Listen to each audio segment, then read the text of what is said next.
Assalamualaikum warahmatullahi wabarakatuh. Perkenalkan, nama saya Muhammad Al-Jufri Rohani. Saya dari kelas 1A Diploma 3 Keperawatan Poltekkes Kemenkes Gorontalo. Pada video kali ini saya akan menjelaskan tentang patologi imun. Sebelumnya video ini saya buat dalam pemenuhan tugas di mata kuliah patofisiologi. Baik, langsung saja penjelasannya, yaitu patologi imun. Nah, patologi imun terbagi atas 3, yaitu yang pertama imunodefisiensi, terus ada autoimun, dan hipersensitivitas. Ya, kita mulai dari imunodefisiensi. Imunodefisiensi adalah keadaan di mana komponen sistem imun tidak dapat berfungsi secara normal.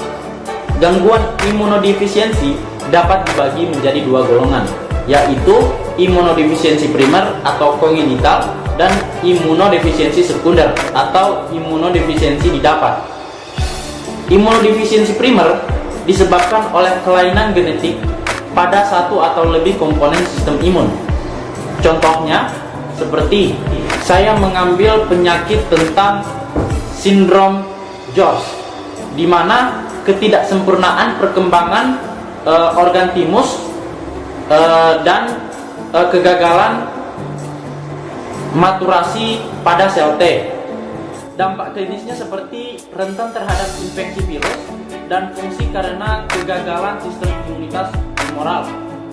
Contoh yang kedua yaitu sindrom hiper IgM, di mana cacat pada sel B sehingga tidak dapat melakukan pengulangan kelas antibodi atau imunoglobin. Dampak klinisnya seperti kadar IgM di dalam tubuh menjadi berlebihan dan kekurangan IgA, IgG, dan IgE. Hal ini menyebabkan sering terjadinya infeksi berulang. Nah, untuk imunodefisiensi sekunder merupakan kerusakan sistem imun yang disebabkan oleh infeksi, kekurangan nutrisi, ataupun efek dari pengobatan. Imunodefisiensi sekunder umumnya didapatkan pada usia lanjut dan merupakan dampak dari penyakit lain yang diderita atau efek obat-obatan. Contohnya seperti penderita keganasan atau kanker yang didapatkan dari radioterapi atau kemoterapi dapat menderita imunoglobin karena sel-sel imun ikut dirusak oleh perlakuan tersebut. Selain itu, cacat pada sistem kekebalan seluler juga dapat disebabkan oleh malgizi atau kekurangan protein. Beberapa kondisi lain yang dapat menimbulkan imunodefisiensi sekunder adalah keganasan, leukemia dan limfoma, gagal ginjal akut, infeksi HIV, sarkoidosis, splektomi, dan infeksi virus Epstein-Barr. Selanjutnya autoimun. Autoimun adalah respon imun terlalu aktif, termasuk fungsi imun yang tidak berfungsi baik sehingga berakhir pada gangguan autoimun. Sistem imun tidak mampu membedakan dengan tepat antara sel dan non-sel sehingga dapat menyerang bagian dari tubuh. Contoh penyakit autoimun yaitu artritis reumatoid, diabetes mellitus tipe 1, penyakit Hashimoto, dan lupus eritomatosus sistemik. Selanjutnya reaksi hipersensitivitas.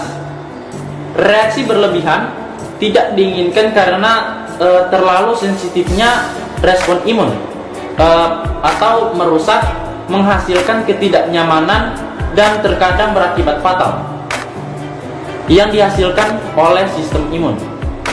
Reaksi hipersensitivitas dibagi menjadi 4 tipe. Hipersensitivitas tipe 1 disebut juga dengan sebagai hipersensitivitas sebagai tipe segera, di mana reaksi ini berhubungan dengan kulit, mata, nasofaring, jaringan, bronchopulmonari, dan saluran gastrointestinal. Reaksi ini dapat mengakibatkan gejala yang beragam, mulai dari ketidaknyamanan kecil sehingga kematian. Waktu reaksi berkisar antara 15-30 menit setelah terpapar antigen, tetapi terkadang juga dapat mengalami keterlambatan awal hingga 10-12 jam. Hipersensitivitas tipe 1 diperantarai oleh imunoglobin E atau IgE. Komponen seluler utama pada reaksi ini adalah sel Mat atau basofil. Reaksi ini diperkuat dan dipengaruhi oleh trombosit, neutrofil, dan eosinofil.